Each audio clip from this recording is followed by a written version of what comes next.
अस्सलाम वालेकुम, मैं हूं शाहजेब खानजादा। पनामा स्कैंडल ने पिछले 8 सालों में इस मुल्क के सियासी हालात पर गहरे असरात मुरतब किए और पाकिस्तान में वक्त और हालात कैसे बदलते हैं और कितनी तेजी से बदलते हैं, पनामा केस इसकी वाज़ेह मिसाल है। एक वो वक्त था कि जब इस स्कैंडल को बुनियाद बनाकर उस वक्त की इस्टेब्लिशमेंट ने सियासी इंजीनियरिंग की, जिसमें अदलिया भी शामिल हुई और सियासतदान भी उसका हिस्सा बने, और उस वक्त के वजीर आज़म नवाज शरीफ और उनके ख़ानदान को निशाना बनाया गया। मगर अब 8 साल बाद वक्त और हालात बदल गए हैं, सियासी सूरत हाल में बड़ी तब्दीलियां आ चुकी हैं। पनामा स्कैंडल की बुनियाद पर बनने वाले तमाम केसेस से शरीफ खानदान के अफराद एक एक करके बरी हो गए हैं और आज नवाज शरीफ के दोनों बेटे हुसैन नवाज और हसन नवाज भी बरी हो गए हैं। पहले उन मुकदमात में अदालतों से सजा होने पर शरीफ खानदान के खिलाफ बयानिया बना और अभी इन्हीं अदालतों से बरियत होने पर भी बयानिया बनाया जा रहा है और उन्हें लाडला करार दिया जा रहा है। साथ ही ये सवाल भी उठ रहा है कि पनामा स्कैंडल से जुड़े सवाल शरीफ खानदान का पीछा करते रहेंगे। आज इस्लामाबाद की एहतसाब अदालत ने नवाज शरीफ के दोनों बेटों हुसैन नवाज और हसन नवाज को नैब के तीनों रेफरेंसेस से बरी कर दिया, जिनमें एवनफील्ड, अल अजीजिया और फ्लैगशिप रेफरेंसेस शामिल हैं। हुसैन नवाज और हसन नवाज अब से कुछ दिन पहले 12 मार्च को 7 साल बाद लंदन से पाकिस्तान वापस आए और फिर 14 मार्च को अदालत के सामने पेश हुए, जहां अदालत ने उनके दायमी वारंट मनसूख कर दिए, साथ ही इश्तिहारी का स्टेटस भी खत्म कर दिया। जिसके बाद आज की समाअत में अदालत ने हुसैन और हसन नवाज की बरियत की दरख्वास्त मंजूर कर ली और उनके खिलाफ तीनों केसेस खत्म कर दिए। दौरान समाअत हुसैन नवाज और हसन नवाज के वकील का मौक़िफ़ था कि मज़कूरा रेफरेंसेस में मरकजी मुल्ज़िमान नवाज शरीफ और मरियम नवाज बरी हो चुके हैं और जब मरकजी मुल्ज़िमान बरी हो गए तो मुआवनत के इल्ज़ाम में केस चल नहीं सकता। और अहम बात यह भी है कि नैब ने भी हुसैन नवाज और हसन नवाज की बरियत की मुखालफत नहीं की। समाअत के दौरान वकील सफाई ने कहा कि नैब ने शवाहिद सामने नहीं रखे कि जिनकी बुनियाद पर हुसैन नवाज और हसन नवाज पर मुकदमा चलाया जाए। जो शवाहिद हैं इन पर भी हसन नवाज और हुसैन नवाज को सजा नहीं हो सकती है, इसलिए केस चलाना अदालती वक्त ज़ाया करना होगा। मरकजी मुल्जिम बरी हो गए तो मुआवनत के इल्ज़ाम में केस चल ही नहीं सकता। फ्लैगशिप रेफरेंस में नवाज शरीफ ट्रायल कोर्ट से बरी हो गए थे। ट्रायल कोर्ट के फैसले के खिलाफ नैब ने 29 नवंबर 2023 को अपील वापस ले ली थी। दलाइल के बाद अदालत ने फैसला महफूज कर लिया, जो कुछ देर बाद सुनाते हुए एहतसाब अदालत के जज ने हुसैन नवाज और हसन नवाज की बरियत की दरख्वास्त मंजूर कर ली और अब वो तीनों मुकदमात से बरी हो गए हैं, जिसके बाद अब शरीफ खानदान के तमाम अफराद पनामा के केसेस से बरी हो गए हैं। पनामा एक बहुत बड़ा स्कैंडल था जिसमें सिर्फ पाकिस्तान ही नहीं बल्कि पूरी दुनिया की बासर शख्सियात के नाम सामने आए थे। उनकी ऑफशोर कंपनियां सामने आई थी। नवाज शरीफ जो उस वक्त वजीर आजम थे, उनके बच्चों के नाम भी इस लीक्स में सामने आए थे और बताया गया था कि लंदन में एवनफील्ड अपार्टमेंट शरीफ खानदान की मिल्कियत है और हुसैन नवाज ने ये तस्लीम भी कर लिया था। जिसके बाद सवाल उठने लगे कि ये फ्लैट शरीफ खानदान की मिल्कियत में कब और कैसे आए और इसकी मनी ट्रेल कहाँ है। और अब 8 साल बाद पनामा से जुड़े केसेस तो खत्म हो गए हैं, लेकिन सवालात अभी कायम हैं। 3 अप्रैल 2016 को जब पनामा स्कैंडल सामने आया था तो हमने अपने प्रोग्राम में उस वक्त के वजीर आजम नवाज शरीफ के बेटे हुसैन नवाज के सामने ये सवाल उठाए थे। आपने हामिद मीर साहब को इंटरव्यू देते हुए कहा कि जब आप पाकिस्तान से गए तो आपका पासपोर्ट भी आपके पास नहीं था, 1 रुपया तो छोड़िए पासपोर्ट तक आप नहीं लेके गए। तो फिर आप बताना चाहेंगे, क्योंकि उस इंटरव्यू में आपने कहा आपने लोन लिया, लोन लेकर बिजनेस शुरू किया और फिर बिजनेस शुरू करके वो स्टील मिल बेची भी।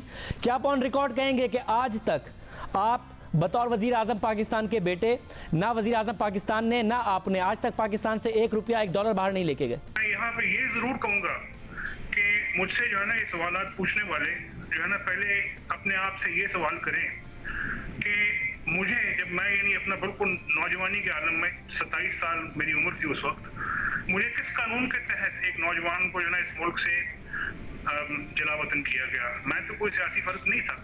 दूसरी बात ये कि मुझे किस कानून के तहत किस जुर्म की पादाश में मुझे जो है अपना 14 माह जो है अपना जेल में रखा गया। आपके साथ जो हुआ उस पर आपका उठाया हुआ सवाल दुरुस्त है, लेकिन आपका उठाया हुआ सवाल आप पर उठाए हुए सवालात का जवाब नहीं देता माजरत के साथ। इसलिए सर आपको बताना तो पड़ेगा कि आप गए, हसन और हुसैन नवाज ने कितना डेट लिया, कितना कर्जा लिया, कितनी इक्विटी थी। बहुत सारी ऐसी बातें हैं जो इन डॉक्यूमेंट्स आने के बाद भी अब नहीं साबित करते कि आपने कोई इलीगल काम किया, मगर आपने लीगल काम किया। ये तो आप बताइए कि कितना डेट टू इक्विटी था, क्या मामला था, किस तरीके से आपने अपना काम शुरू किया? जहाँ तक इक्विटी का ताल्लुक है ये बात दुरुस्त है। देखिए कि मैं एज ए स्टूडेंट भी, मैं तो जो है ना 1992 में जो है ना पाकिस्तान से बरतानिया चला गया था और उसके बाद जो है मैं हार्डली जो है ना पाकिस्तान में रहा। जितनी देर पाकिस्तान में रहा वो मुझे जो है ना अपना जेल भिजवा दिया। आप लेट्स से कि एज ए स्टूडेंट अगर मुझे वो अखराजात भेजे जाते थे या जो है ना अपना सऊदी अरेबिया में यहाँ से जो है ना कुछ अखराजात शुरू में जो है ना अपना अपना रहन सहन के लिए जो है ना अगर भिजवाए जाते थे हम लोगों को, तो जो है ना मैं उसका नहीं कह सकता, लेकिन जहाँ तक बिजनेस का ताल्लुक है जो है ना ये बिल्कुल बात दुरुस्त है जी कि अपना हमने किसी किस्म का जो है ना कोई पैसा हम पाकिस्तान से बाहर लेके नहीं गए। आप वजीर आजम के बेटे हैं, वजीर आजम पाकिस्तान के बेटे हैं, उस वजीर आजम के जो अवाम से कहते हैं कि आप ज़्यादा से ज़्यादा टैक्स दें, अवाम से कहते हैं कि अपने असासे डिक्लेयर करें, तो ऐसे वजीर आजम के बेटे होते हुए आपके अवाम पाकिस्तान के अवाम के सामने नहीं बताएंगे कि जब आप सऊदी अरब गए आपने स्टील मिल लगाई, उसके बाद आपने बताया कि वो स्टील मिल बेचकर आप यूके में भी पैसा लेके गए, ज़ाहिर है अगर सऊदी अरब से लेके गए तो लीगली लेके गए होंगे, वो किस तरह लेके गए, कितना पैसा लेके गए, कितने में बेचा, या आप अवाम के सामने नहीं रखेंगे अपने ऑफिशियल अकाउंट्स? नहीं, मेरा ख्याल है जी कि ये आप मुझ तक ही रहने दें, जो है ना अपना मैंने आपको जब बता दिया है और हर चीज़ का जो है ना सबूत मेरे पास है, तो आप जो है ना अपना मुझ तक ही रहने दें। अगर लेट से कि जो है ना कल को मुझे ये बात आप जो है ना कानूनी तौर पे कोर्ट ऑफ लॉ पूछेगा तो मैं वहाँ पर दूंगा, लेकिन जो है ना जहाँ तक अमाउंट्स का ताल्लुक है आप उसको मुझ तक रहने दें, और ये मेरा हक है कि मैं अपने कारोबारी मामला जो है उनको जो है ना सीक्रेसी के साथ ट्रीट करूँ। मैं आपको बता रहा हूँ एक चीज़ जो है, और जब वक्त आएगा तो साबित भी कर देंगे। नहीं हुसैन साहब, क्योंकि सवाल उठ रहा है, सवाल वज़ीर आज़म पाकिस्तान पर उठ रहा है, आपका हक है बतौर बिजनेसमैन कि आप सीक्रेसी के साथ अपने मामलात कीजिए, मगर जब बिजनेसमैन दुनिया भर में अगर साफ़ सुथरा काम करते हैं, टैक्स पे करते हैं, बिल गेट्स हैं, मित्तल, टाटा, ये सारे अपने एसेट्स डिक्लेयर करते हैं, दुनिया के अमीर तरीन लोगों में आने की कोशिश करते हैं, अगर आपने, जैसा कि आप कहते हैं कि आपने ट्रांसपेरेंट तरीके से पैसा बनाया, पाकिस्तान से पैसा बाहर नहीं लेके गए, तो आप तो बतौर सक्सेस स्टोरी बताइए कि जी मैं गया था और मैंने ज़बरदस्त तरीके से मैं कामयाब हुआ हूँ और मेरी फैमिली पाकिस्तान को भी वैसा ही कामयाब करेगी, इसमें छुपाने की क्या ज़रूरत है? आप बताएं हमारे ख़ानदान ने कितनी कामयाबी हासिल की है। जी अल्हम्दुलिल्लाह, बात यह है कि मुझे ये बताने की ज़रूरत नहीं है कि मेरा ख़ानदान जो है एक सक्सेस स्टोरी है। अगर आप जो है अपना उन 32 फैक्ट्रियों की जो कि जो है ना मियाँ मोहम्मद शरीफ ने खुद लगाई थी, उनमें सिर्फ आप ये देख लें कि कितने लोग काम करते थे, तो वो लाखों में लोग काम करते थे, और आगे जो है अगर आप उनकी फैमिलीज को बीच में डाल लें तो आपको बखूबी अंदाजा हो जाएगा कि वो जो है ना कितने लोगों के लिए जो है ना इसका फायदा हो चुका है। इस चीज़ की जो है ना मुझे जो है ना किसी से किसी सर्टिफिकेट की जरूरत नहीं है मोहतरम खानजादा साहब। नवाज साहब, आप ठीक कह रहे हैं कि आपको किसी सर्टिफिकेट की जरूरत नहीं है, मगर आप वजीर आजम पाकिस्तान के बेटे हैं, आपने इंटरव्यू में कहा कि आपने स्टील मिल लगाई, सब स्टेक होल्डर्स तैयार नहीं थे कि आप स्टील मिल तैयार थे कि बेचें, आप नहीं चाहते थे कि बेचें, मगर आपका डिसीजन वीटो हुआ। उसके बाद आपने एक छोटी स्टील मिल सऊदी अरब में लगाई, तो आप आवाम को बताएंगे नहीं, आपके वालिद साहब पर और आप पर सवालात उठ रहे हैं, वज़ीर आज़म पाकिस्तान है वो, कि कितने पैसे में स्टील मिल बिक गई, आपको कितना हिस्सा मिला, उस बाकी हिस्से में से कितने में आपने सऊदी अरब में दोबारा स्टील मिल लगाई, कितने आप बरतानिया में पैसे ऑफिशियली लेके गए, कितने आपने इन्वेस्ट किए, कितने में मॉर्गेज किया, कितना पैसा कमाया, अवाम के सामने ट्रांसपेरेंट तरीके से नहीं रखेंगे कितना कमाते गए, साल साल क्या हुआ? देखिए जी, मैं आपको जब एक तरीका जो है बता चुका हूँ, तो आप उसकी जो है ना अपना मुझसे फिगर्स आप क्यों पूछते हैं? जब यानी अपना कभी जरूरत पड़ी साबित करने की तो कर दूंगा इंशाअल्लाह ताला। एक बात, और जहाँ तक दूसरी बात, आप कहते हैं कि बरतानिया के अंदर मैंने पैसा नहीं भेजा, वो अपार्टमेंट्स के जिनको एक्वायर किया गया 2006 में, 2007 में हम लोगों ने उस पर मॉर्गेज उठाया था और उसकी वैल्यू जो है वो 7 मिलियन पाउंड थी, और वो जो है वहाँ बरतानिया के अंदर जो है ना कारोबार में लगा, और ये चीज़ जो है ऑन रिकॉर्ड है सर, तो प्लीज जो है ना अपना काइंडली अपना रिकॉर्ड दुरुस्त कर लीजिए, ये चीज़ जो है ना ऑफिशियल रहेगी। हुसैन साहब, मैं रिकॉर्ड जब दुरुस्त करूंगा, जब मैं रिकॉर्ड दूंगा, मैं तो रिकॉर्ड दे ही नहीं रहा, मैं तो आपसे रिकॉर्ड मांग रहा हूं कि अगर आप शेयर करना चाहें, जैसा कुछ आपने बताया मॉर्गेज आप ले रहे थे, क्या इक्विटी दे रहे थे, साथ में मैं इसमें है क्या, if you are clean enough तो बताइए, आवाम के साथ शेयर कर लीजिए कि ये इतने से बिजनेस शुरू किया था, इतना पैसा था। ये सवाल बार बार उठेगा, 4-6 महीने बाद दोबारा उठेगा, क्लियर कीजिए इस तरीके से काम किया, इस तरीके से पैसा बनाया। नहीं, ये जो है मैं माजरत चाहता हूँ जी कि ये हमारे कारोबारी मामलात हैं, और जो है ना ऐसे सवालात जो है ना पूछने भी नहीं चाहिए, जो है ना जो क्योंकि अनएथिकल है जो ना अपना on part of any journalist के जो है एक कारोबारी जो है शख्स के साथ जो है इस किस्म के सवालात किए हैं। मैं जो है अपना आपसे दरख्वास्त करूंगा कि मेहरबानी फरमा के आप मुझसे जनरली ऑन पॉलिसी आप जो चाहें पूछें, लेकिन जो है ना आज़ाद व शुमार मेरा ख्याल है हुसैन नवाज साहब, ट्रस्ट मी, बतौर जर्नलिस्ट मुझे अच्छे से पता है कि एथिकल क्वेश्चन और अनएथिकल क्वेश्चन क्या होता है, एथिकल जर्नलिज्म और अनएथिकल जर्नलिज्म क्या होता है, मेरे इल्म में है ये।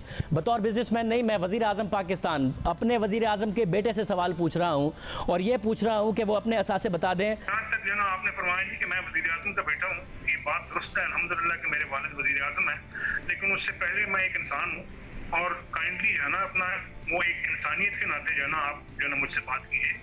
पहले ही जो है ना अपना काफ़ी सफ़र किया है मैंने, मेरी फैमिली ने जो है ना मैंने सफ़र किया है, जो है ना मेरा अपना बेटा है कि जिसको जो है अपना 2 साल की उम्र में जो है ना ये सब कुछ जो है ना देखना पड़ा, जेलों में और जो है ना थानों में जाना पड़ा, और वो चीज़ जो है आज तक जो है ना वो साइकोलॉजिकली सफ़र कर रहा है। वो जो है अपना अल्हम्दुलिल्लाह काफ़ी बेहतर हो चुका हुआ है, लेकिन आज तक जो है ना उसके ज़हन से वो नकूश नहीं मिट सके हैं। आप बहुत सारी बातें हैं जो ज़ाहिर है मीडिया पर हमारे इंटरव्यू में नहीं शेयर करना चाह रहे हैं, बहुत सारे सवालात के आप जवाब नहीं देना चाह रहे हैं, मगर बहुत सारे ममालिक में इसके बाद, पनामा लीक्स के बाद तहकीकात शुरू हो गई हैं। तो क्या पाकिस्तान में इस हवाले से तहकीकात नहीं होनी चाहिए, और हों तो आप तैयार हैं अपने सारे अकाउंट सामने रखने के लिए, सामना करने के लिए, सब कुछ ट्रांसपेरेंट सामने रखने के लिए? जी, बात ये है जी कि मैं तो अपने आप को जो है ना बिल्कुल जो है ना अपना पेश करता हूँ कि अगर जो है ना लेट्स से कि मेरे खिलाफ जो है ना कोई केस टू आंसर है, तो जो है ना मैं बिल्कुल जो है ना अपने आप को जो है ना अपना एक एक्विटेबल और एक जुडिशियस जो है ना इन्वेस्टिगेशन के लिए तैयार हूँ। मीडिया ट्रायल के लिए मैं तैयार नहीं हूँ। अगर जो है ना एक जुडिशियस जो है ना इन्वेस्टिगेशन होती है जो कि कानून के मुताबिक, उसके लिए तैयार हूँ। हुसैन साहब, माज़क साहब, आपका मीडिया ट्रायल उस वक्त हो जब मैं आपको प्रोग्राम में दावत ना दूं और आपकी अदम मौजूदगी में सारी कयास आराइयाँ करूँ और आप पर इल्ज़ामात लगाऊं। आपको दावत दूं और आप दावत कबूल करके प्रोग्राम में आएँ, आपके सामने सवालात रखूँ, तो मीडिया ट्रायल नहीं हो रहा, सवालात हो रहे हैं। नहीं, मेरा ख्याल है जी कि आप सवालात ऐसे पूछ रहे हैं कि आप मुझे जवाब देने के काबिल नहीं छोड़ रहे हैं। बात यही है कि आप यहाँ पे जो है ना किसी को भी बुला के जो है ना इस किस्म का सवाल किसी बिजनेसमैन से पूछें कि जो है ना तो क्या जो है ना ज़ेब देगा जो है ना अपना उसको जवाब देना है। सिर्फ हुसैन नवाज के सामने ही नहीं, बल्कि जब ये मामला सुप्रीम कोर्ट में पहुंचा तो फिर 6 दिसंबर 2016 को शरीफ फैमिली बिजनेसेस के CEO हारून पाशा के सामने भी हमने सवालात रखे। अगर 12 मिलियन दिरहम इस कतरी फैमिली को दे दिए गए फॉर फर्दर इन्वेस्टमेंट, तो मियाँ साहब ने on floor of the house कहा कि ये जो मिल बेची गई दुबई में, इसके पैसे को इस्तेमाल किया गया जद्दा में मिल लगाने के लिए। तो फिर जब ये कतर को दे दिए गए थे और जो बाद में 2006 में फ्लैट्स में ऑफसेट हो गए, तो वो पैसे कहाँ से आए फिर, जो मियाँ साहब ने फ्लोर ऑफ द हाउस में कहा, जिसमें कहा जा रहा है कि बयानात में तजाद है? जी, वो जाहिर है कि जब 12 मिलियन दिरहम आपको 1980 में मिलता है और आप किसी को देते हैं इन्वेस्टमेंट के लिए, तो वो 12 मिलियन दिरहम जो है फॉर डेकेड्स वो 12 मिलियन दिरहम नहीं रह जाता, वो अमाउंट मल्टीप्लाई होती रहती है। और आपके दिल में है शाहजेब साहब कि उस ज़माने में इंटरेस्ट रेट्स ही बड़े हाई थे, कुछ केसेस में 18% थे, कुछ केसेस में 17% थे। और जब बैंक जो है वो आपको डिपॉजिट्स के ऊपर 17 या 18% देता था, तो जाहिर है जब आप इस रकम को इन वायबल बिजनेस प्रोजेक्ट्स इन्वेस्ट करते हैं तो आपको इससे भी ज़्यादा रिटर्न्स मिलती हैं। लिहाजा ये पैसा जो है 12 मिलियन दिरहम्स, ये मल्टीप्लाई होता होता एक मुनासिब रकम तक पहुंच चुका हुआ था। सब मल्टीप्लाई होता होता मुनासिब रकम तक पहुंचा था, इसीलिए 12 मिलियन दिरहम की रकम ने लंदन में बहुत महंगे वो 3 फ्लैट्स आपको दिलवाए ना, जो 4 एड्रेसेस हैं वो शरीफ ख़ानदान को। मैं तो ये जानना चाह रहा हूँ कि उससे पहले आपने ये कतरी इन्वेस्टमेंट से ही पैसा निकाला था शरीफ ख़ानदान ने जद्दा की मिल लगाने के लिए, और उसके बावजूद इन्वेस्टमेंट बाकी थी जो बाद में फ्लैट्स को ऑफसेट करने में काम आई, ये कह रहे हैं आप? जी हाँ, कुछ ऐसा ही है, आपने सही समझा है। तो मगर मियाँ साहब ने, अब ये मसला ये है कि जो कतरी शहजादे का ख़त है वो ये नहीं बताता कि दरमियान में हम मुनाफा देते रहे थे शरीफ ख़ानदान को और ये भी लगा था, वो सिर्फ ये बताता है कि इन्होंने इन्वेस्टमेंट की जो मेरी अंडरस्टैंडिंग में बतौर कतरी शहजादे के है, और वो बाद में 2005 में 6 में मैच्योर हुई, तो उससे मैंने ये फ्लैट्स हमने दे दिए, ये हमारी मिल्कियत थे। मियाँ साहब फ्लोर ऑफ द हाउस पे ये बताते हैं कि 1980 में मिल बेची, उसमें से कुछ पैसा इस्तेमाल हुआ। मियाँ साहब कतरी शहजादे का जिक्र नहीं करते, कतर का जिक्र नहीं करते, कतरी शहजादा दरमियान की इन्वेस्टमेंट का जिक्र नहीं करता। ये तो सारे मिसिंग लिंक हैं जो कंट्राडिक्शन की जिसमें बात हो रही। शाहजेब साहब, इस तरह है कि ये प्राइम मिनिस्टर साहब की सवाबदीद है कि वो फ्लोर ऑफ द हाउस पे किस हद तक तफसीलात में जाते हैं। जो प्राइम मिनिस्टर साहब ने उस वक्त ज़रूरी समझा कि ये तफसीलात फ्लोर ऑफ द हाउस पे देनी है, उन सवालात के सिलसिले में जो कि उस वक्त उठे थे, वो मियाँ साहब ने उस वक्त फ्लोर ऑफ द हाउस पे दे दी। और जो बकाया तफसीलात थी वो अगर अप्रोप्रिएट फोरम कोई क्रिएट होना था उसके बाद, जो कि अब हो चुका हुआ है, तो वो तफसीलात उसके सामने इंशाल्लाह हम सबमिट कर देंगे। जब 2018 में तहरीक इंसाफ इक़्तिदार में आई और बैरून मुल्क से पाकिस्तानियों का पैसा वापस लाने का नारा लगाया और इस काम के लिए एसेट रिकवरी यूनिट बनाया, तो सितंबर 2018 में हमने एसेट रिकवरी यूनिट के सरबराह और मामले खुसूसी बराए एहतसाब शहजाद अकबर के सामने भी सवाल उठाया कि पनामा में शरीफ खानदान के अलावा दीगर पाकिस्तानियों के भी नाम सामने आए हैं, उनके खिलाफ कार्रवाई कब होगी, वो यकीन दहानियाँ कराते रहे। पनामा पेपर्स में और फिर उसके बाद भी बहुत सारे लोगों की डिटेल्स आई, तकरीबन 450 नाम थे, मगर एक शरीफ खानदान के खिलाफ केस आगे बढ़ा, बाकियों का क्या हुआ? तो वो तो डिटेल्स सामने हैं, उनके असासे देखिए और फिर देखिए कि उन्होंने FBR में डिक्लेयर किए हैं या नहीं किए, टैक्स पे किया या नहीं किया, किस तरीके से वो पैसा बाहर लेके गए, ये काम तो तेजी से हो सकता है। जी बिल्कुल, जो आज कैबिनेट को मैंने ब्रीफिंग भी दी इस मामले के ऊपर, उसमें ये दो चीजें टारगेट करके बताई गई हैं कि पनामा के अंदर जितने नाम आए हैं और पैराडाइज लीक्स के बाद उस पे हुई थी पनामा के बाद, उसके अंदर भी पाकिस्तानियों के नाम हैं, तो उन तमाम केसेस को दोबारा से असर नो ये यूनिट देखेगा। ये बिल्कुल फौरी तौर पर नहीं हो सकता। असासा, पनामा या पैराडाइज लीक्स ने बता दिया, FBR के डेटा फौरन देखिए कि वो डिक्लेयर हुआ है या नहीं हुआ और कानूनी तौर पर गया है या नहीं गया, क्योंकि इस पे काम हुआ नहीं बिल्कुल भी शरीफ खानदान के अलावा, तो ये फौरी तौर पर काम नहीं हो सकता। जी बिल्कुल, ये बिल्कुल फौरी तौर पे होगा। और उसके बाद पौने 4 साल तक तहरीक इंसाफ ही इख्तियार में रही, लेकिन पनामा स्कैंडल से जुड़े और किसी फर्द के खिलाफ कार्रवाई शुरू नहीं की गई और सिर्फ शरीफ खानदान के खिलाफ ही केसेस चलते रहे। और एक बार फिर साबित हुआ कि पाकिस्तान में करप्शन के खिलाफ एहतसाब का नारा सिर्फ और सिर्फ सियासी मकासद हासिल करने के लिए लगाया जाता है, इंसाफ के लिए नहीं। और मकसद सिर्फ नवाज शरीफ साहब को बाहर करना था, ना कि एहतसाब करना था, क्योंकि सवाल अपनी जगह बरकरार रहे और आज वो बरी हो गए। हालात बदल चुके हैं, शरीफ खानदान वापस इख्तियार में आ चुका है और पनामा के सारे केसेस खत्म हो गए हैं, जबकि आज से 5 साल पहले इस्लामाबाद हाई कोर्ट ने ही वाजे कर दिया था कि नैब ने इंतहाई नाकिस तहकीकात की हैं जो मुल्जिमान की बरियत का बाइस बनेंगी। आज से 5.5 साल पहले सितंबर 2018 में एवनफील्ड रेफरेंस में इस्लामाबाद हाई कोर्ट के जस्टिस अतर मिनल्लाह ने जमानत का फैसला दिया, तो उसमें शरीफ खानदान के खिलाफ केसेस में मेरिट ना होने और नैब की नाकिस तहकीकात पर सवाल उठाए थे। तफसीली फैसले में लिखा था कि बादी नज़र में ऐसा लगता है कि जुर्म और सजा ज़्यादा देर तक बरकरार नहीं रह सकेंगी, मगर बाद में जब नैब ने इस फैसले के खिलाफ सुप्रीम कोर्ट में अपील दायर की तो जनवरी 2019 में सुप्रीम कोर्ट के बेंच ने नैब की अपील तो मुस्तरद कर दी थी, लेकिन जस्टिस आसिफ सईद खोसा ने जस्टिस अतर मिनल्लाह के फैसले पर तनकीद करते हुए लिखा था कि यह तयशुदा कानूनी उसूल है कि जमानत या सजा मौतली की दरख्वास्त का फैसला करते हुए केस के मेरिट पर तबसरा नहीं करना चाहिए। यानी जस्टिस आसिफ सईद खोसा ने जस्टिस अतर मिनल्लाह के फैसले पर नाराजगी का इजहार किया। बहरहाल शरीफ खानदान के खिलाफ नैब के तीनों मुकदमात आज से 8 साल पहले सामने आने वाले पनामा स्कैंडल के बाद बनाए गए थे। 2016 में ICIJ की तरफ से पनामा पेपर्स की सूरत में लाखों दस्तावेजात लीक की गई और इन दस्तावेजात में नवाज शरीफ के बच्चों समेत 400 से ज्यादा पाकिस्तानियों का नाम आया था, जिन पर इल्जाम था कि उनकी पनामा में ऑफशोर कंपनियां हैं, जिसके बाद उस वक्त की हुकूमत के खिलाफ एक मुहाज खड़ा हो गया। तहरीक इंसाफ समेत दीगर अपोजिशन जमातें नून लीग के खिलाफ दबाव बढ़ाने लगी और 24 अगस्त 2016 को जमात इस्लामी के अमीर सिराजुल हक ने पनामा पेपर्स से मुतालिक सुप्रीम कोर्ट में दरख्वास्त दायर कर दी, मगर इस दरख्वास्त में नवाज शरीफ का बराह रास्त नाम नहीं लिया गया था और 4 दिन बाद ही अदालत ने जमात इस्लामी की दरख्वास्त को फजूल करार देकर वापस कर दिया। मगर फिर यह मामला सुप्रीम कोर्ट में एक दफा फिर पहुंचा और तहरीक इंसाफ ने खुद एतराफ़ किया कि उस वक्त सुप्रीम कोर्ट के जज आसिफ सईद खोसा ने तहरीक इंसाफ से कहा कि आप सड़कों पर क्यों बैठे हैं, अदालत आए, हम आपको इंसाफ देते हैं। यह बात खुद इमरान खान ने कही थी, बाद में सद उमर ने इस बात की तस्दीक की। पाकिस्तान की सियासत के अंदर बड़े फैसलों के अंदर पाकिस्तान की इस्टेब्लिशमेंट का भी किरदार रहा है और वक्तन फवक्तन पाकिस्तान की अदलिया का भी किरदार रहा है। जिस वक्त 2017 के अंदर जिस दिन बुरहान के ऊपर रोका गया, वजीर आला खैबर पख्तूनख्वा परवेज खटक साहब उनके ऊपर शेलिंग की गई, तो अगले दिन सुबह सुप्रीम कोर्ट ने हमें बुलाया, मैं और शाह महमूद कुरैशी साहब गए थे और उन्होंने हमें कहा कि आप सड़कों पर क्यों हैं, आप आए ना, हम आपको इंसाफ दिलाते हैं। फिर 29 अगस्त 2016 को इमरान खान ने नवाज शरीफ, मरियम नवाज, हसन नवाज और हुसैन नवाज से मुतालिक सुप्रीम कोर्ट में दरख्वास्त दायर कर दी और नवाज शरीफ की नाअहली का मुतालबा कर दिया। और फिर 20 अक्टूबर 2016 को सुप्रीम कोर्ट ने नवाज शरीफ की नाअहली के खिलाफ दरख्वास्तें मंजूर करते हुए कार्रवाई का आगाज़ कर दिया और कार्रवाई का आगाज़ करने के लिए बाकायदा 28 अक्टूबर 2016 को सुप्रीम कोर्ट ने 5 रुकनी लार्जर बेंच बना दिया, जिसकी सरबराही कोई और नहीं जस्टिस आसिफ सईद खोसा कर रहे थे।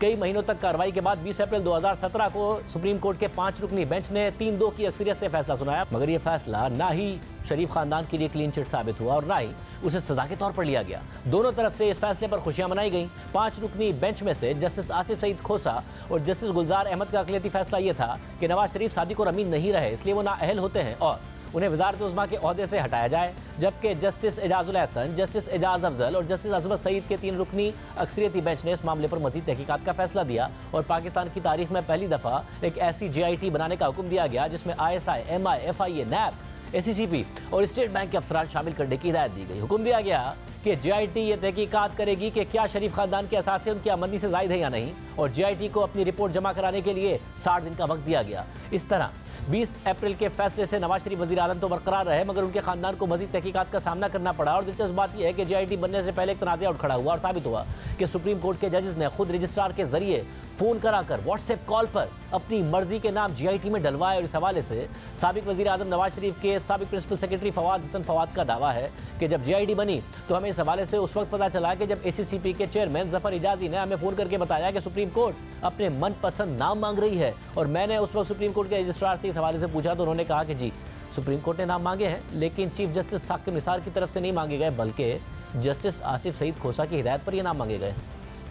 यानी वो WhatsApp call registrar supreme court ने की थी और फवाद हसन फवाद के दावे के मुताबिक जस्टिस आसिफ सईद खोसा की हिदायत पर की थी। आसिफ सईद खोसा ने इसका आज तक डिनाइल नहीं दिया है। और फिर FIA के अफसर वाजिद जिया की सरबराही में JIT बनी और नवाज शरीफ, मरियम नवाज, हुसैन नवाज और हसन नवाज JIT के सामने पेश होते रहे। और इस दौरान हुसैन नवाज की JIT में पेशी की तस्वीर भी लीक हुई, जिस पर तनाज़ा खड़ा हुआ कि ये तस्वीर किसने जारी की है और इसका मकसद क्या है। मगर फिर जुलाई 2017 को हुसैन नवाज और हसन नवाज लंदन वापस चले गए और इस दौरान JIT ने 10 जुलाई 2017 को 275 सफ़हात पर अपनी रिपोर्ट अदालत में पेश कर दी। 21 जुलाई को सुप्रीम कोर्ट ने अपना फैसला महफूज कर लिया और फिर 28 जुलाई को सुप्रीम कोर्ट के 5 रुकनी बेंच ने ब्लैक लॉ डिक्शनरी से एक तशरीह निकालकर मुल्क के वजीर आजम नवाज शरीफ को अपने बेटे से तनख्वाह न लेने पर, मगर उस तनख्वाह के काबिल वसूल होने की बुनियाद पर नाअहल करार दे दिया।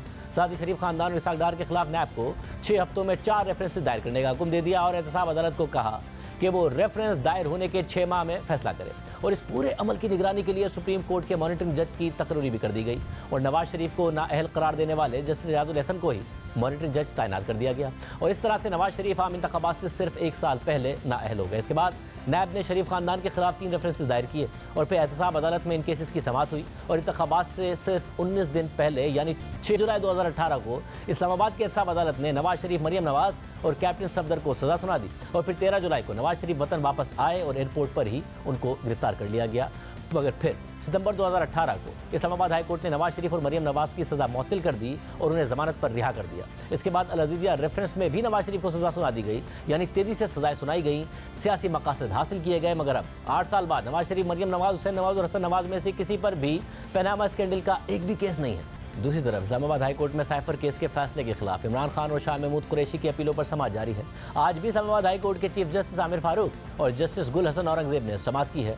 गुज़िश्ता रोज़ की समाअत के दौरान चीफ जस्टिस आमिर फारूक ने रिमार्क दिए थे कि एक शख्स को सज़ा दे दी गई। ये मालूम तो हो कि साइफर में कम्युनिकेशन क्या की गई थी, पता तो चले कि दस्तावेज में लिखा क्या था जिसे ट्विस्ट किया गया। अगर इन्फॉर्मेशन को ट्विस्ट किया गया तो ये तो पता होना चाहिए कि इन्फॉर्मेशन थी क्या। पता कैसे चलेगा कि ओरिजिनल इन्फॉर्मेशन क्या थी और उसे कैसे ट्विस्ट किया गया। कल की समाअत में FIA के स्पेशल प्रोसिक्यूटर और वकील सफाई सलमान सफदर दोनों ने ही कहा था कि उन्होंने साइफर नहीं देखा है। और आज की समाअत के दौरान इमरान खान के वकील सलमान सफदर ने दलाइल देते हुए कहा कि 5 अक्टूबर 2022 को किसने इंक्वायरी शुरू की, इस बारे में कोई दस्तावेज अदालती रिकॉर्ड पर नहीं है। अगर ये दस्तावेज रिकॉर्ड पर ना हो तो केस की बुनियादी नहीं, फिर तो केस भी खत्म हो जाएगा। तफ्तीशी अफसर ने अपने बयान में कहा कि 5 अक्टूबर को इंक्वायरी DG FIA की हिदायत पर शुरू की। DG FIA इस केस में गवाह भी नहीं है। जितने भी केसेस बानी PTI के खिलाफ आए हैं वो आउट ऑफ द बॉक्स ही रहे हैं। तोशाखाना, साइफर, इद्दत में निकाह केस का फैसला भी इस तरह ही आया है। मैं मेरिट पर दलाइल दूंगा। चीफ जस्टिस आमिर फारूक ने रिमार्क दिए कि हार्डकोर क्रिमिनल केस नहीं, व्हाइट कॉलर क्राइम भी नहीं, अपनी नोयत का अलग ही केस है। ये हाइब्रिड किस्म का केस है और इसमें नई अदालती नज़ीर तैयार होगी। हक के जिरा खत्म हो जाए तो आपकी हक तलफी होती है। शाम को ट्रायल करने की क्या हैसियत होगी, इस हवाले से भी पूछेंगे। क्या बेचैनी थी कि रात के 9 बजे भी ट्रायल हो रहा था, इसमें शायद कोई गैर कानूनी चीज़ ना हो, लेकिन सवाल है कि इतनी जल्दी क्या थी। सलमान सफदर ने दलाइल जारी रखते हुए कहा कि 24 जनवरी को 4 गवाहों पर शाम तक जिरा हुई। 25 जनवरी को इमरान खान के वकील ने बीमारी की वजह से दवा की दरख्वास्त दी। इमरान खान के वकील एक दिन दांत में तकलीफ की वजह से पेश नहीं हो सके।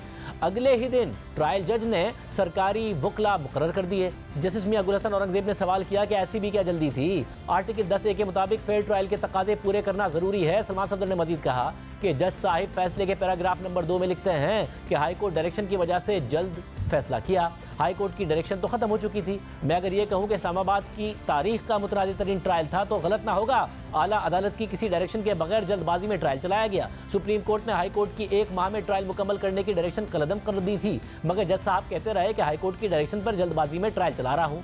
जिसमें गुल हसन औरंगजेब ने रिमार्क दिए कि अगर जज ने जल्दबाजी में ट्रायल चलाया तो वो हम प्रोसिक्यूशन से पूछेंगे। चीफ जस्टिस आमिर फारूक ने रिमार्क दिए कि कोई कदगन नहीं है कि रोजाना की बुनियाद पर ट्रायल नहीं हो सकता। रोजाना की बुनियाद पर भी ट्रायल मंतकी तौर पर होना चाहिए। सलमान सफदर ने दलाइल देते हुए कहा कि ट्रायल कोर्ट के जज ने इस ट्रायल को मुतनाज़ बनाया। 2 दफ़ा ट्रायल को हाई कोर्ट ने कलअदम करार दिया, फिर भी फर्क नहीं पड़ा। मैं इस अदालत की आज भी तवज्जो दिला रहा हूँ कि अडियाला जेल में अब भी यही हो रहा है। अब एक और केस में भी इमरान खान का ट्रायल इसी तरह चलाया जा रहा है। इसके बाद आज की समाअत मुकम्मल करते हुए इस्लामाबाद हाई कोर्ट ने एडवोकेट जनरल इस्लामाबाद को नोटिस जारी कर दिया और समाअत कल तक के लिए मुलतवी कर दी। प्रोग्राम ब्रेक शामिल करते हैं, एक और आम खबर आपके सामने रखेंगे ब्रेक के बाद। IMF का वफ्द स्टैंड बाय अरेंजमेंट की $1.1 अरब की आखिरी किस्त के लिए पाकिस्तान आया। मुज़ाकरात हुए और फिर आज खबरें सामने आई कि पाकिस्तान और IMF के दरमियान मामला तय पा गए हैं और ज़राए के मुताबिक IMF की जानिब से कल इस हवाले से एलामिया भी जारी किया जाएगा। जबकि इससे पहले खबर सामने आ रही थी कि पाकिस्तान और IMF के दरमियान अभी भी कुछ मामला हल तलब हैं, जिसकी वजह से मुज़ाकरात मुकम्मल नहीं हो पा रहे हैं। तो फिर क्या पेशरफ्त हुई है, बात करेंगे। हमारे साथ मौजूद हैं रोज़नामा द न्यूज़ और जंग के नुमाइंदे मेहताब हैदर साहब। बहुत शुक्रिया मुझे ज्वाइन करने के लिए। कहा जा सकता है कि मामला अब मुकम्मल तौर पर तय पा गए? जी बिस्मिल्लाहिर्रहमानिर्रहीम, बिल्कुल इस बात को कंफर्म किया जा सकता है जी कि पाकिस्तान और IMF के दरमियान, जिसको हम कहते हैं memorandum of economic and financial policies, उसके ऊपर जो है वो कंसेंसस जो है वो स्ट्राइक हो गया है और इसकी बाकायदा जो फॉर्मल अनाउंसमेंट है वो कल एक्सपेक्टेड है। आज शाम को एक डिनर जो है वो फाइनेंस मिनिस्टर ने, IMF की टीम और पाकिस्तानी अथॉरिटीज़ के भी चीदा लोग उसके अंदर मौजूद थे। लेकिन उससे पहले एक उनकी मीटिंग भी हुई और उस मीटिंग के अंदर जो MEFP है उस पे ब्रॉडर जो कंसेंसस, जिसमें 9 से ज़्यादा टेबल्स होते हैं, उनके ऊपर हो चुका है और अब कल तक जो है वो इसकी फॉर्मल अनाउंसमेंट जो है वो कर दी जाएगी। जो कंटेशियस इश्यूज़ थे उनमें एक चीज़ मैं आपके साथ शेयर कर सकता हूँ, वो ये है कि जो रिटेलर स्कीम है उसके ऊपर इत्तफाक हुआ है कि उसको लॉन्च किया जाएगा, उसकी रजिस्ट्रेशन शुरू की जाएगी, लेकिन उसके जो पैसे जमा कराने का टाइम है वो नेक्स्ट फाइनेंशियल ईयर से होगा।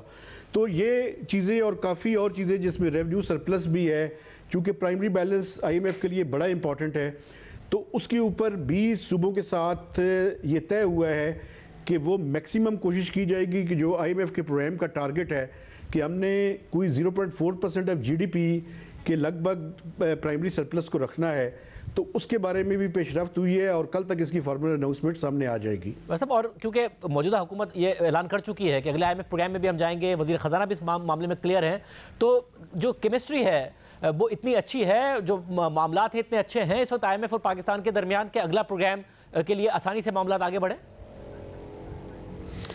देखिए, आज इसकी एक बड़ी ही ट्रू रिफ्लेक्शन सामने आई है कि जब एक तरफ IMF के साथ हम ब्रॉडर एग्रीमेंट की तरफ जा रहे थे, तो पाकिस्तान में जो US के एम्बेसडर हैं डोनाल्ड ब्लूम, उनकी भी, और जो चाइनीज़ एम्बेसडर हैं उनकी भी, दोनों की सेपरेट मुलाकात हुई है फाइनेंस मिनिस्टर से। तो ये रिफ्लेक्ट करती हैं चीज़ें कि जो आइंदा आने वाला प्रोग्राम है और ये जो मौजूदा प्रोग्राम भी है, चीज़ें इतनी आसान नहीं हैं जितनी के बज़ाहिर क्लेम किया जा रहा है। और ख़ासकर जो अगला प्रोग्राम होगा उसका जो साइज़ है उसके ऊपर भी और उसके अलावा भी बड़ी ही इम्पॉर्टेंट और क्रूशल किस्म की डेवलपमेंट्स जो हैं वो आइंदा आने वाले चंद हफ्तों और चंद महीनों में हमें नज़र आएंगी। तो इसलिए इन दोनों ममालिक के एम्बेसडर्स से उनकी होने वाली अलग-अलग मुलाकात और उसके साथ साथ जो IMF का एग्रीमेंट है, ये दोनों चीज़ें इस बात का बड़ा क्लियर कट इंदिया दे रही हैं कि इन दोनों के दरमियान में से स्टीयर करके इकॉनमी को लेके जाना है फाइनेंस मिनिस्टर और उनकी टीम ने। और ये कोई इतना आसान भी नहीं है, लेकिन मैं समझता हूँ कि उनका विजन जो है वो क्लियर है। अब देखना ये है कि वो आगे किस तरह से प्रोसीड करते हैं। आपको पता है कि नेक्स्ट मंथ में पाकिस्तान का ये प्रोग्राम कंक्लूड हो जाएगा और उसके साथ ही IMF और वर्ल्ड बैंक की एक एनुअल मीटिंग भी है, उसमें भी पाकिस्तान का डेलीगेशन जो है वो जाएगा, जिसमें आज वैसे वर्बली उन्होंने अपनी इंटेंशंस का इजहार कर दिया है IMF के वफ्द के सामने कि हम नए प्रोग्राम में जाना चाहते हैं। अब उसके लिए फॉर्मल रिक्वेस्ट जो है एक्सपेक्टेड ये है कि वो जो IMF की एनुअल मीटिंग है उससे पहले या उस मीटिंग के दौरान ही हम अपनी उसको बाकायदा फॉर्मली जो है उनके सामने जो है वो एप्लीकेशन फाइल कर देंगे। लेकिन ये सारा कॉन्टेक्स्ट है जिसके अंदर रह के हमने IMF के एक नए प्रोग्राम को साइन करना है। बहुत शुक्रिया मेहताब साहब, तफसीलात बता रहे थे। दूसरी जानिब आज करंट अकाउंट के आदाद शुमार सामने आए हैं, जिसके मुताबिक फरवरी के महीने में पाकिस्तान ने $128 मिलियन का करंट अकाउंट सरप्लस दिया है, जिसकी वजह से इस माली साल के इब्तिदाई 8 माह में करंट अकाउंट खसारा $1 अरब से भी नीचे आकर $999 मिलियन हो गया है। और इसकी बड़ी वजह दरामदाद में 9% कमी और बरामदाद में 10% इजाफा है। प्राइम रेट शामिल करते हैं और आपको आपके सामने रखें। हफ्ते को शुमाली वजीरिस्तान के इलाके मीर अली में हाफिज गुल बहादुर ग्रुप की जानिब से दहशतगर्द हमले और इस हमले के बाद गुज़िश्ता रोज़ पाकिस्तान की जवाबी कार्रवाई के बाद दोनों ममालिक में कशीदगी में इजाफा हुआ है। मीर अली वाक़या, जिसमें दहशतगर्दों ने बारूद से लदी गाड़ी को सिक्योरिटी चेक पोस्ट से टकराकर खुदकुश हमला किया था, जिसमें एक लेफ्टिनेंट कर्नल और एक कैप्टन समेत 7 फौजी शहीद हुए थे। उसके जवाब में गुज़िश्ता रोज़ पाकिस्तान ने इंटेलिजेंस मालूमात पर अफगानिस्तान के 2 सूबों में फ़िज़ाई ऑपरेशन किया और पाकिस्तानी हुक्काम के मुताबिक इस हमले का मकसद हाफिज गुल बहादुर ग्रुप के दहशतगर्दों को निशाना बनाना था, जबकि अफगानिस्तान का दावा है कि इस हमले में 5 खवातीन और 3 बच्चे मारे गए हैं। इस फिजाई ऑपरेशन के बाद दोनों ममालिक की जानिब से सिफारती सतह पर सख्त बयानात सामने आए। साथ ही अफगान मीडिया पर पाकिस्तानी फौजियों के साथ झड़पों और जवाबी कार्रवाई की खबरें भी सामने आईं। अफगान मीडिया के मुताबिक इमारात इस्लामिया की वजारत दिफा ने इस हमले के जवाब में पाकिस्तान के अस्करी मराकज़ को भारी असलहे से निशाना बनाया है। अफगान न्यूज़ एजेंसी तुलू न्यूज़ के मुताबिक अफगानिस्तान में पक्तिका के इलाके जहाँ पर पाकिस्तान ने फिजाई ऑपरेशन किया था, वहां पाकिस्तानी और इमारात इस्लामिया यानी अफगान फौजियों के दरमियान झड़पें भी हुई हैं। इस हवाले से पाकिस्तान और अफगानिस्तान दोनों की अस्करी फोर्सेस की जानिब से कोई बाज़ाब्ता बयान या तस्दीक सामने नहीं आई है। सारी सूरत हाल पर बात करेंगे। सीनियर साहबी कामरान यूसुफ हमारे साथ मौजूद है। कामरान साहब, बहुत शुक्रिया हमें शो में ज्वाइन करने के लिए। क्या कल जब पाकिस्तान ने जवाबी कार्रवाई की है उसके बाद वाकई सूरत हाल बिगड़ी है? कोई ऐसा राब्ता नहीं हुआ कि सूरत हाल को ठंडा किया जा सके?